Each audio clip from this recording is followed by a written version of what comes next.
Shalom Aleichem Mishpachim. We are in the Torah portion of Vayigash, the fourth Aliyah today.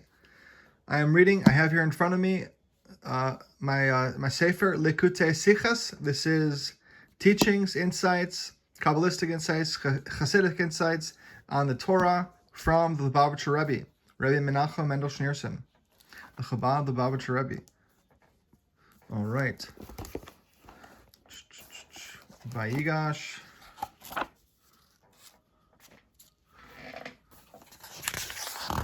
Read an introduction to Vayigash. This is from Likkutei Sichos, Volume 5, out of page 239. This was adapted from a Sikha delivered on Shabbos, Parshas, Chukas, Balak, Yud Beis Tammuz, in the year 5719, which is 1959, and other sources. Generally, when speaking about the progressive development of Chabad Hasidic thought, the emphasis is placed on transforming the Baal Shem Tov's lofty spiritual inspiration into a message which could be understood intellectually by wider audiences and internalized within their conduct. The Alter Rebbe brought about the transition of the fiery truths taught by the Baal Shem Tov into a form that would resonate within a person's mind and logic. Each successive Rebbe continued the process, offering examples, metaphors, and explanations that provide conceptual handles that enable the ideas to be grasped and comprehended more thoroughly. There was, however, a further and more comprehensive dimension to each of the Rebbeim's contributions. Not only did they facilitate the understandings of the ideas, they also expanded the conceptual frontiers of Hasidism, providing explanations of loftier levels of godliness, and elucidating in a more encompassing manner the unity between God and the world. The two further points. For the Rebbeim, it was axiomatic that every advance in Haskalah, the comprehension of godliness, find expression in Avodah, a Jew's divine service. And since Ahavas Yisrael, the love of one's fellow Jew, is fundamental to Judaism, and particularly to Hasidism, it follows that these steps forward in understanding and serving God should also lead to a more encompassing bond with one's fellow Jew. The Sikha to follow serves as a paradigm, exemplifying how the Rebbe gave expression to the above motifs. Because of the length of the Sikha and the difficulty of some of the concepts, summaries were added at the end of every section to facilitate its comprehension.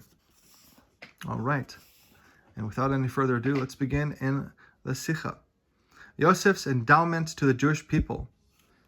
Why the Jewish people are called Yosef. The Zohar states an axiom: there is no word in the Torah that does not possess sublime and holy mystic secrets and paths of conduct for men to fortify themselves thereby. Motivated by that rationale, the Torah relates many details concerning the story of Yosef and his brothers.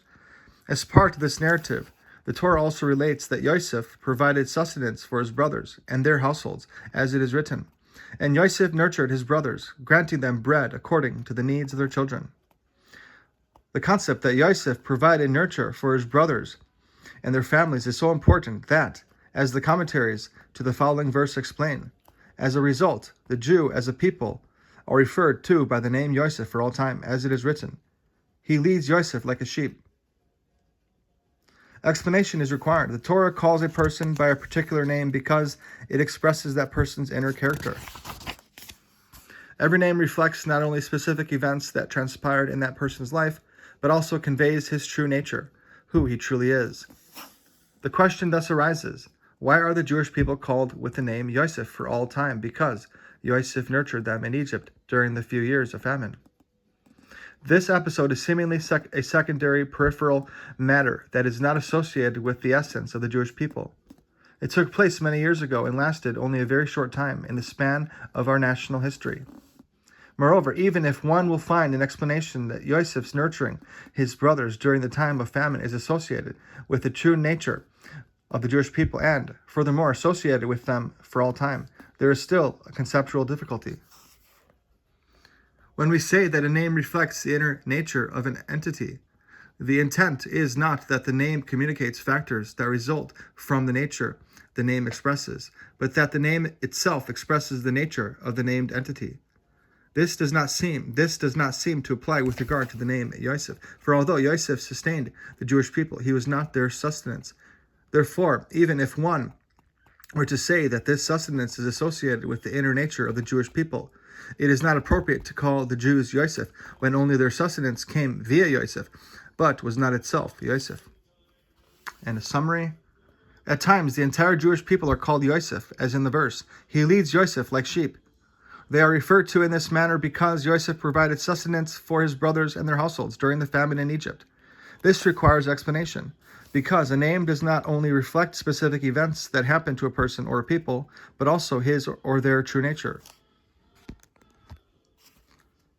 Everlasting truth.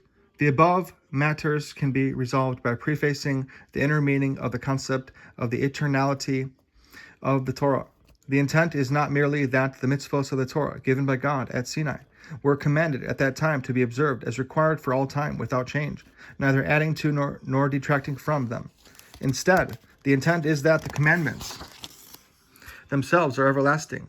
These mitzvos are all currently being commanded. This is the intent of the phrases, "The word of our God will endure forever," and "His words are living and enduring forever." God's speech, which is recorded in the Torah, is eternal and endures forever. This is the inner reason why the mitzvos of the Torah will never be changed, since the word of our God will endure forever, and His words are living and enduring forever.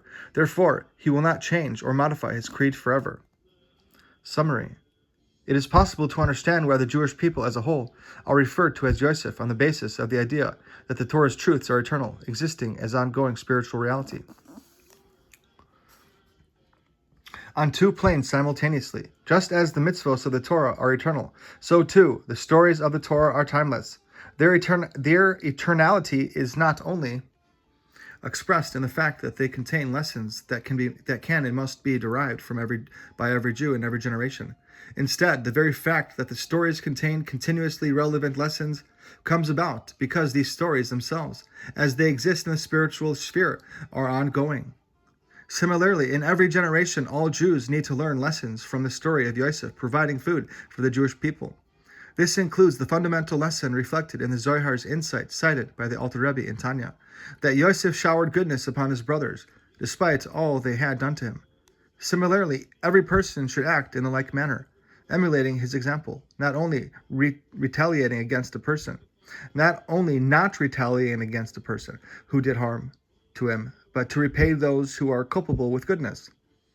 Since the fact that Yosef sustained his brothers during the famine remains an ongoing factor in the spiritual realms, the lessons to be derived from that story are continually relevant.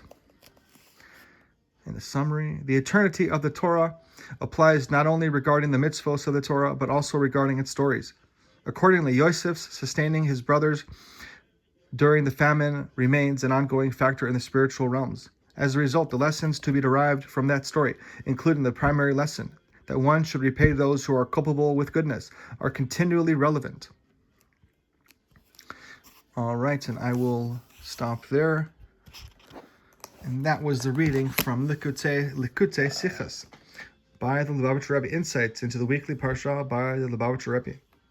All right, have a wonderful day and have a wonderful preparation for Shabbos and the conclusion of Chanukah. All right, have a wonderful day.